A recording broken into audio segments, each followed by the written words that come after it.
কাশীপুর সেবা ওয়েলফেয়ার সোসাইটির উদ্যোগে রক্তদান উৎসবের আয়োজন করা হয়। মানুষের পাশে থাকার জন্য এই মানবিক ও সামাজিক কর্মসূচি। রক্তের কোনো বিকল্প নেই বলে শহর কলকাতার বিভিন্ন ক্লাব সংগঠনগুলি এগিয়ে এসেছে কোনো উপহার ছাড়াই স্বেচ্ছায় রক্তদানে মানুষকে ভালোবেসে মানুষের পাশে থাকায় চেষ্টায় কাশীপুর সেবা ওয়েলফেয়ার সোসাইটি। তবে শুধু রক্তদান করেই থেমে নেই এই ক্লাবটি। বৃদ্ধা ও বৃদ্ধাদের নিয়ে ঘুরতে যাওয়া, গণবিবাহ, রুটি উৎসব, শ্রাবণ মাসের জলছত্র এছাড়াও আরও বিভিন্ন কর্মসূচিতে রয়েছে তারা। 15 বছর হলো এই রক্তদান উৎসবের। যেমনি 11 আগস্ট খুবই মানচিন দিন আছে, আর রক্তদানের ব্যাপারে আমি রক্তদান মানে জীবনদান, রক্তদান মানে মহাদান। দীর্ঘ সময় ধরে রক্তদান শিবির চলছে। প্রদীপের কোনো প্রোগ্রাম আমি আসবো না, আমি জানবো না, না আমার ভাবনা আছে কোনদিন না ওর করে দিতে।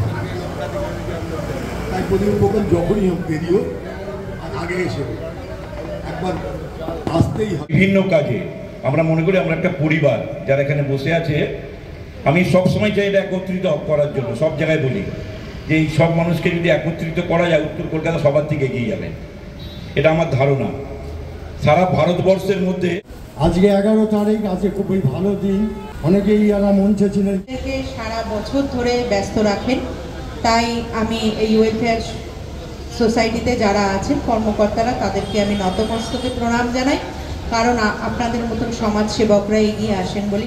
আমাদের যার বিশেষ উদ্যোগে এই কার্যক্রম, আজকে এই অনুষ্ঠান আমাদের ছোট ভাই প্রদীপ দে, আমি ওকে বাবন বলেই ডাকি। জন্য রক্তদান সামাজিক কর্মসূচি কি বলবেন? এটা আমাদের বলবো, আমরা এটা মেনেই চলি। আমাদের প্রতিটা ব্যানারে দেখবেন যে আমাদের এই লেখাটা ক্যাপশনটা থাকে, মানুষের জন্য কিছু করুন, মানুষকে ভালোবাসুন। আমরা এই বছর নিয়ে এগিয়ে চলেছি। এখনও পর্যন্ত আমাদের ক্লাব শুরু হয়েছে কাশীপুর সেবা ওয়েলফেয়ার সোসাইটি। মানুষের পাশে থাকার আমরা চেষ্টা করি। কতদিন হলো এই রক্তদান উৎসবে? রক্তদান আমাদের 15 বছর এবারে হলে, আমাদের আগামীতে 16 বছর হবে। আমাদের যে 3 কন্যা বিবাহ অনুষ্ঠান, ওটাও 15 বছর। কতজন রক্তদাতা স্বেচ্ছায় রক্তদান করলেন? আপাতত 40 জন দিয়েছে। আমাদের টার্গেট ছিল 40 থেকে 42 জন।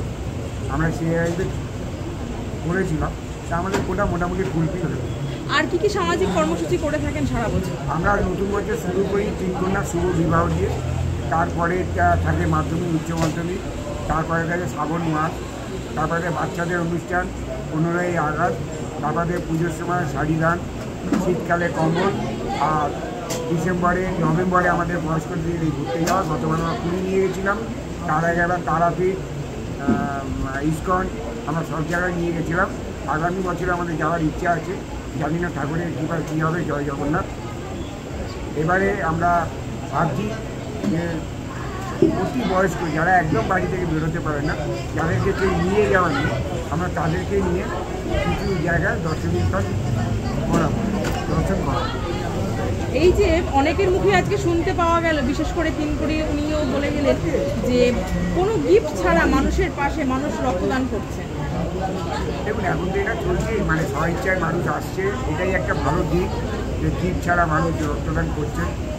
আমরা চাইব যে সবাই এটা এগিয়ে আসুক। মানুষের একটা রক্ত তো মানুষের 5টা মানুষের কাজে লাগে, তাই মানুষ যদি রক্ত দেয় তাহলে সেটা খুবই উপকারী। আমরা চাইব যারা এখনো মধ্যে রক্ত দেয়নি তাদের কাছে আমাদের আবেদন, রক্ত দিন, মানুষের জীবন বাঁচে।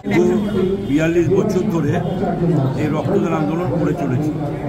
খালি নিজেরা করি না, আমরা হাটখোলা মেডিকেল ব্যাংকের নিজেরা করি না, পশ্চিমবঙ্গের বিভিন্ন ক্লাব, বিভিন্ন সংগঠন তাদেরকে করতে সহযোগিতা করি, কারণ রক্তদানটা খুব দরকার। আপনারা দেখছেন বিগত প্রায় জুনের 4 তারিখ অবধি রক্তদান বন্ধ ছিল, কারণ ইলেকশন ছিল, ভোট ছিল। তারপরে আবার শুরু হয়েছে, তাই বিভিন্ন জায়গায় কীভাবে রক্তদান করবে তাতে আমরা সহযোগিতা করি। আপনাদের চ্যানেলের মাধ্যমে, আপনাদের এই চ্যানেলের মাধ্যমে আমরা লোককে বলতে চাই, দেখাতে চাই যে যেসব ক্লাব এবং সংগঠন তারা রক্তদান করছে, আপনারাও এটাই আপনাদেরও কাজ যে আপনারা এই একটি সুন্দর অনুষ্ঠানে এসে মানুষকে আপনারা দেখবে, তাদের আপনাদের চ্যানেলের মাধ্যমে, আপনাদের ইউটিউবের মাধ্যমে দেখবে, তারা দেখে তারা উৎসাহিত হবে। রক্তদানের অবশ্যই প্রয়োজনীয়তা আছে। এত জনসংখ্যা ভারতবর্ষে, তারপরে এত রকম রোগ, বিশেষ করে কিছু রক্ত সংক্রান্ত রোগ আছে, যেমন থ্যালাসেমিয়া, যেমন লিউকোমিয়া, যেমন হিমোফিলিয়া। এগুলো রক্ত দিয়ে বাঁচিয়ে রাখতে হয়। এগুলো আর কোনো বিকল্প রাস্তা নেই। হ্যাঁ, কিছু কিছু ক্ষেত্রে কোনো মেডিসিনস আছে, সেটা দেওয়া হয়। আর এছাড়া ধরুন কারোর ডেঙ্গি হয়েছে, রক্তক্ষরণ হয়েছে, তখন একটু প্লেটলেট দিতে হয়। হ্যাঁ, যখন হিমোগ্লোবিনটা কমে যায় বা কোনো রকম হেমারেজ হয়েছে। কারণেই করা উচিত যে আজকে আমাদের দেশে এবং সারা পৃথিবীতে বিভিন্ন রকমের রোগ, যেগুলোকে বলা হয় কনসাংগুইনাল ডিজিজ, সেটা হচ্ছে রক্তের মাধ্যমে সেটা পরিবাহিত হয় এবং এটা জিনবাহিত ডিজিজ। সেইটা তাদের তো এমনি কোনো এই রোগগুলোর কোনো প্রতিকার নেই। যেমন হচ্ছে থ্যালাসেমিয়া, যেমন হচ্ছে হিমোফিলিয়া, যেমন হচ্ছে সিকল সেল অ্যানিমিয়া, এরকম ধরনের অনেক রোগ আছে। যে সমস্ত রোগগুলোর কোনো প্রতিকার নেই, কোনো ওষুধও নেই, কোনো ভ্যাকসিনও নেই, কিছুই নেই। তাদের নানা রকম কার্যক্রম করে চলেছে, তার মধ্যে রক্তদান শিবির একটা। তো তারা সারা বছর কোনো না কোনো কার্যক্রম যুক্ত থাকে। আর রক্তদান মহৎদান এর একটা আলাদা প্রয়োজনীয়তা আছে। তো কাশীর সেবা বাবুদার উদ্যোগে যেটা চলছে, এটা চলবে। আর কি সামাজিক কর্মসূচি গ্রহণ করে থাকে Kashipur welfare society? Kashipur welfare society সারা বছর ধরে কাজ করছে।